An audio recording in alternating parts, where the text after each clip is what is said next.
Dallas, 1963, a city where shadows whispered and power played its games behind closed doors.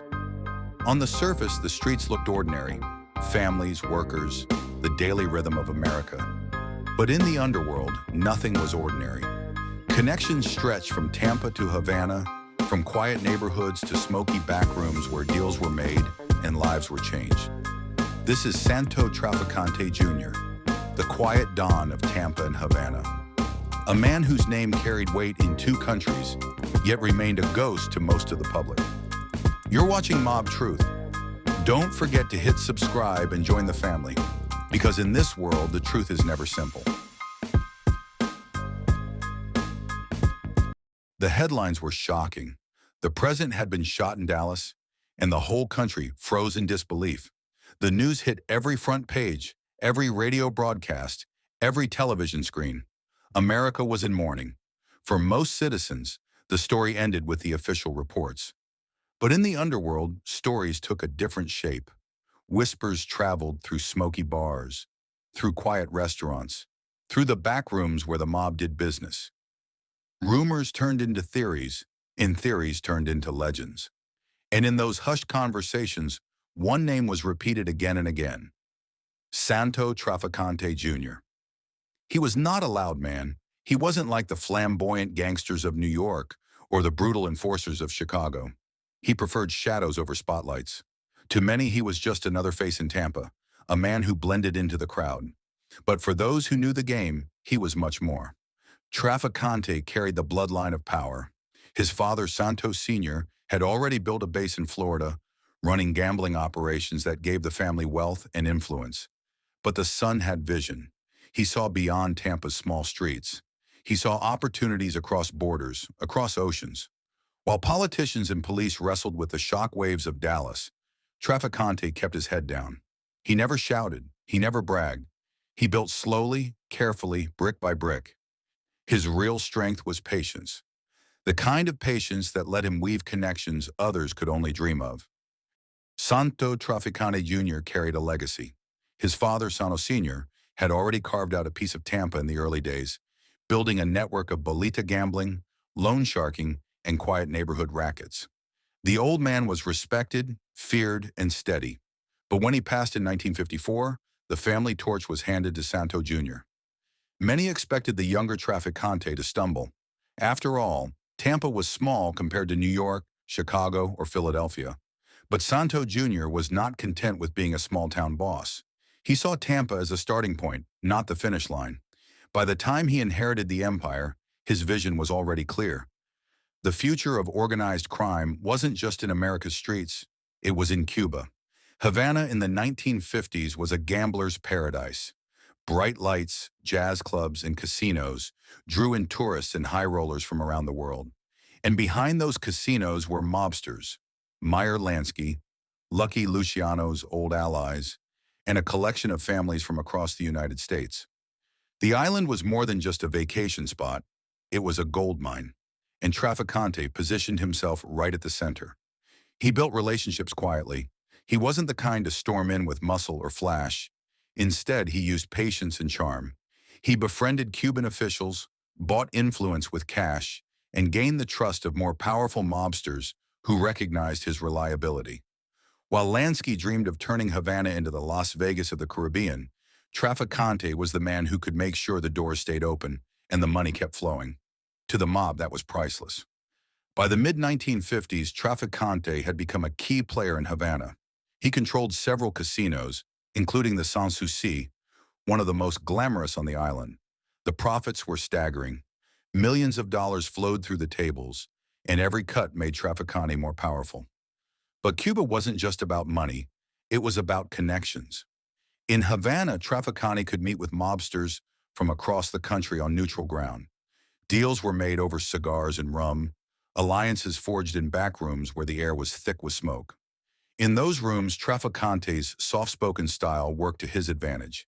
He wasn't threatening, he wasn't boastful, he listened, nodded, and delivered on promises. Soon he was considered one of the most trustworthy figures in the American Mafia network. And yet, for all his influence, he remained almost invisible to the public. Newspapers didn't splash his face across the front page like they did with Frank Costello or Vito Genovese. Law enforcement struggled to tie him to anything concrete. Witnesses disappeared, investigations hit dead ends, and Santo Traficante Jr. walked free. His empire stretched from Tampa's quiet streets to Havana's casinos, but his profile stayed low. To most people, his name meant nothing. To those who mattered, his name meant everything. It was this balance, the ability to wield enormous influence while keeping out of sight, that made Traficante such a unique figure. Where others sought fame, he sought longevity. And longevity in the Mafia world was the rarest prize of all. But history has a way of changing overnight. By the late 1950s, Havana was no longer the mob's paradise. A young revolutionary named Fidel Castro was gaining ground, and his movement threatened everything the Mafia had built on the island. For Traficante, the casinos that once made him rich were suddenly at risk of vanishing. The quiet boss from Tampa was about to face one of the greatest turning points of his career. Every trail has a beginning, and for Santo Traficante Jr., that beginning was Tampa, Florida. Long before Havana's casinos and whispered rumors in Dallas, the foundation of his empire was built in the quiet streets of Ybor City. Tampa wasn't New York or Chicago. It didn't have the towering skylines or the crowded neighborhoods of immigrant gangs. But it had something else: opportunity. In the early 20th century, the city was alive with cigar factories, Latin cafes, and working-class communities from Cuba, Spain, and Italy. And in those neighborhoods, gambling thrived. Bolita, the Cuban numbers game, became Tampa's heartbeat. It was cheap, it was simple, and it drew in everyone from factory workers to businessmen. And wherever money flowed, the mob followed. Santo Traficante Sr. controlled much of it. And when his son stepped in, he inherited not just a racket, but a culture of power woven deep into Tampa's identity. But Santo Jr. wasn't satisfied with simply collecting coins from bolita tickets. He saw Tampa as a hub, a place perfectly positioned between the United States and Cuba. The Gulf of Mexico was a bridge, not a barrier, and Traficante intended to use it. Throughout the 1940s and 50s, he expanded his reach. Bars, restaurants, and hidden backrooms in Tampa fed money into the family's network. Politicians and law enforcement were paid off to look the other way. Traficante learned the art of subtle control: a favor here, an envelope there, a quiet handshake behind closed doors. It was never loud, it was never messy, it was efficient. But Tampa was only the beginning. The real prize was Havana. For Santo, the map was clear. Florida was the launch pad, and Cuba was the destination. His ties to the island ran deep through cultural roots, language, and shared history. By the time he established himself there, it wasn't just business. It was almost natural, as though Tampa and Havana were two halves of the same underworld. In Havana, the casinos sparkled under neon lights, but their lifelines stretched back to Tampa. Money flowed across the Gulf, and with it came influence. Santo used Tampa's security to shield his Cuban operations, ensuring that if Havana ever shook, he'd always have a safe harbor at home. To law enforcement, Tampa seemed small, but to the Mafia, Tampa was gold, because through Tampa came Cuba, and through Cuba came a fortune. And at the center of it all was the quiet man in the shadows, Santo Traficante Jr., charting his trail from Tampa to Havana and beyond. By the mid-1950s, Havana was no longer just a city. It was the beating heart of the Mafia's international empire. Bright lights lit up the Malecon, tourists poured in from Miami and New York, and every roll of the dice poured money into mob pockets. At the center of this golden age stood three figures: Meyer Lansky, Lucky Luciano, and the Cuban dictator Fulgencio Batista. Meyer Lansky, the mob's accountant, saw Havana as the crown jewel. He envisioned casinos that rivaled anything Las Vegas could offer, where politicians and police were bought and paid for, and the money never stopped flowing. For that dream to work, he needed reliable partners. One of the men he trusted most was Santo Traficante Jr. Traficante didn't have Lansky's fame or Luciano's legend, but he had something just as valuable: stability. While Luciano plotted from exile in Italy and Lansky managed the finances, Traficante kept Havana's doors open. He made sure the right envelopes reached the right generals, the right ministers, and of course, Batista himself. Fulgencio Batista ran Cuba like a business. For a price, he gave the mob freedom. His regime turned a blind eye as millions poured through Havana's casinos, brothels, and nightclubs. For Batista, it was easy money. For the mob, it was paradise. And for Traficante, it was his chance to become more than just a regional boss. Traficante's base was the San Souci Casino, a glittering hall where gamblers lost fortunes under the Cuban night sky. But his reach extended beyond one building. He had stakes in several establishments, and through those connections, he rubbed shoulders with the giants of organized crime. Luciano, though technically deported, slipped in and out of Cuba with ease, holding meetings that brought together the biggest names in the Mafia. Around these tables, Traficante's reputation grew. He wasn't flashy, he wasn't loud, he didn't need to be. What mattered was that when Meyer Lansky needed a steady hand in Havana, Traficante delivered. When Luciano wanted his influence felt from across the ocean, Traficante carried the message. And when Batista needed assurance that the mob's millions would keep rolling into his pockets, it was Traficante who made it happen. In Havana, Santo Traficante Jr. transformed from a quiet boss in Tampa to an international figure.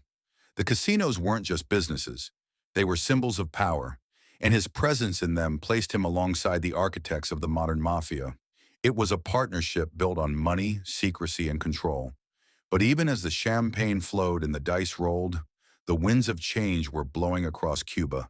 And soon, everything the mafia had built on that island, and everything Traficante had worked for, would be tested by a young revolutionary named Fidel Castro. The streets of Havana told two stories. In the daylight, they looked calm. Laundry swaying from balconies, cars lined up beneath the fading casino signs, a city still dressed in glamour. But beneath that calm was a storm, one that would soon sweep away everything the mafia had built. For years, Havana had been the mob's playground. Santo Traficante Jr. walked these streets as a quiet king, the man trusted by Meyer Lansky to keep the doors open and the money flowing. At night, the casinos came alive.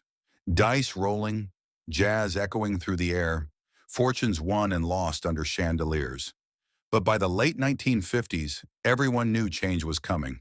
The Cuban dictator Fulgencio Batista still smiled for the cameras and collected his envelopes of mob cash. But even he could feel the ground shifting. Out in the countryside, Fidel Castro and his rebels were gaining strength. Each victory in the mountains tightened the noose around Havana. To the mob, Castro was a nuisance. To the Cuban people, he was a savior. On the streets outside the casinos, mobsters gathered in fine suits, cigars glowing in the warm night air. Traficante was there, his reputation stronger than ever, standing alongside men like Lansky and even the legendary Lucky Luciano, who, though exiled, never stopped pulling strings. These were the architects of Havana's golden age, and they acted as though nothing could touch them. But Santo Traficante Jr. wasn't fooled. He listened. He watched. He knew Batista's grip was slipping. Havana's glitter masked a growing unease, and whispers spread through the underworld. Whispers that the revolution could not be stopped. As the rebels drew closer, panic began to seep into the casinos. Dealers still called bets, showgirls still danced, but the mobsters outside their clubs smoked harder, talked quieter, and eyed the horizon. What would happen if Castro won? What would happen to the millions tied up in this island? When Batista finally fled Havana in the dead of night, the truth hit like a thunderclap. The empire was gone. The revolution had arrived. For Lansky, it meant shattered dreams. For Luciano, it meant humiliation. And for Traficante, it was the ultimate test of survival. He slipped back to Tampa, carrying with him the scars of Havana. He had lost millions, but he had proven again what made him dangerous. While others drowned in the tide of history, Santo Traficante Jr. always found a way to stay afloat. In broad daylight, music slept behind the casino doors, while groups of suited men lingered outside. Cigars glowing, conversations low, business as usual even as the island shifted under their feet. Meyer Lansky walked those streets like a banker inspecting his vaults. Every casino was an investment. Every gambler at the table, another number in his calculations. Beside him, Lucky Luciano's name carried weight, even though he had been deported years earlier. Luciano had a way of slipping in and out of Cuba, his presence a reminder that exile didn't mean silence. And then there was Santo Traficante Jr. He didn't strut like Luciano or dream like Lansky. He stood in the background, quiet, nodding, his cigar smoke curling into the warm Caribbean air. To the other mobsters, he was reliable, a man who didn't make promises he couldn't keep.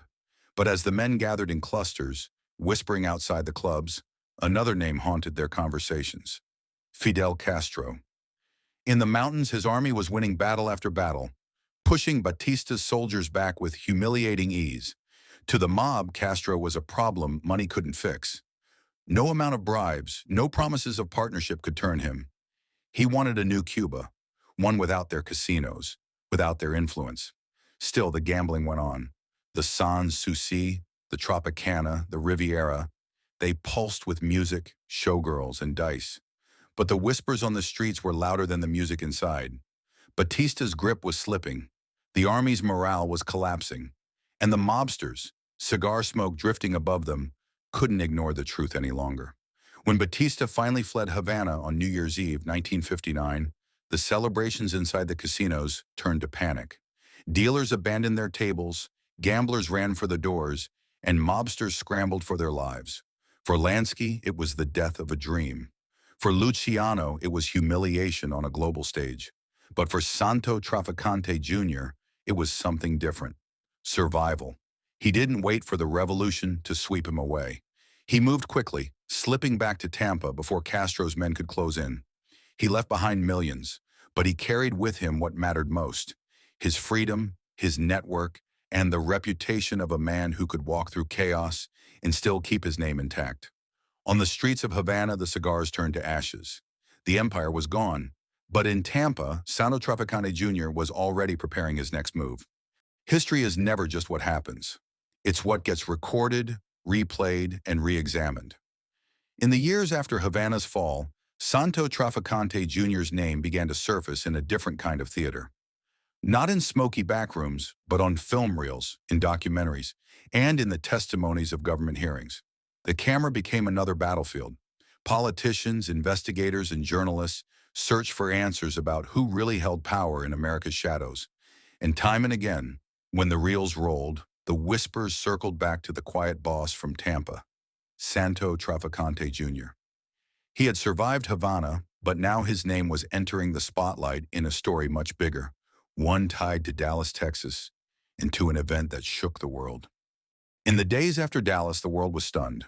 The microphones stood ready, the flags framed the stage, and government officials stepped forward to address a grieving nation. Reporters demanded answers, commissions were formed, and hearings stretched on for years. Names surfaced in those investigations, some familiar, some unexpected. Among them was Santo Traficante Jr., the quiet boss from Tampa who had survived Havana's fall. To the public, his name meant little, but to investigators, he was a man whose connections reached into Cuba, into politics, and into the same shadows where history's darkest questions were being asked. While presidents spoke to the people and commissions sought clarity, Traficante remained silent. He avoided the cameras, refused the spotlight, and let the whispers build around him. Others like Carlos Marcello in New Orleans and Sam Giancana in Chicago were dragged into the spotlight, their names tied to speculation and suspicion. But Traficante, he stayed in the background, just as he always had. In the aftermath of Dallas, his survival was not measured in dollars or casinos. It was measured in silence, in patience, and in the ability to remain a ghost in plain sight. In Dallas, one building would become infamous: the Texas School Book Depository. Investigators combed through the sixth floor, stacking boxes, measuring angles, searching for answers to a crime that shocked the world. The official reports pointed to a lone gunman, but the whispers went further. Names of mobsters began to surface, carried into hearings and written in reports. Carlos Marcello of New Orleans, Sam Giancana of Chicago, and quietly in the background, Santo Traficante Jr. of Tampa. The connection wasn't simple. Traficante had no reason to be in Dallas that day, but his history, his time in Havana, his ties to Marcello and Giancana, his rumored brushes with anti-Castro plots, placed him in the cloud of suspicion that hung over the case. Inside that sixth floor, the boxes became symbols. To investigators, they were evidence. To conspiracy theorists, they were questions. And through it all, Traficante's name lingered at the edge, not proven, not convicted, but never forgotten. For the quiet Don of Tampa, it was another test of survival. He had seen empires fall in Havana. Now he watched as America itself struggled to explain the unexplainable. And still, he walked free. The motorcade rolled through Dallas under a bright sky, the route carefully planned. The crowds pressed close to catch a glimpse of the president. Smiles, waves, and cheers filled the air, until gunfire turned a celebration into chaos. In the aftermath, every second of that drive was dissected. Investigators traced the route again and again, searching for angles, windows, and answers. The sixth floor became infamous, the questions endless. And in the shadows of those questions, names from the underworld were whispered. Carlos Marcello, the New Orleans boss. Sam Giancana, Chicago's kingmaker. And always in the background, Santo Traficante Jr., the quiet Don of Tampa, whose path had carried him from the casinos of Havana to the whispers of Dallas. The route through Dallas was short, just a few minutes of real time. But in history, it became endless, replayed, re-examined, and never forgotten. And within that history, Santo Traficante Jr.'s name lingered, not proven guilty, never convicted, but forever tied to the shadows of that day. You've been watching Mob Truth, the stories they tried to bury, told the way they were lived. To all the new soldiers who joined the family today, thank you. Your loyalty keeps this thing alive. Don't forget to hit subscribe and stand with us, because the truth belongs to those who fight to hear it. And the story continues. Next, we turn to Arnold Rothstein, the man who changed the very rules of the underworld. Long before the mob empires of Lansky, Luciano, or even Traficante, there was Rothstein. He was the first to show the Mafia that crime could be run like a business. He financed deals, fixed games, and opened doors that others were too scared to knock on. Without Rothstein, there is no modern Mafia. He was the teacher, the banker, the man who turned gangsters into businessmen. And in the end, his name became legend. So stay with us, because the next story takes us to the beginning of it all. The rise and fall of the man who built the game itself, Arnold Rothstein.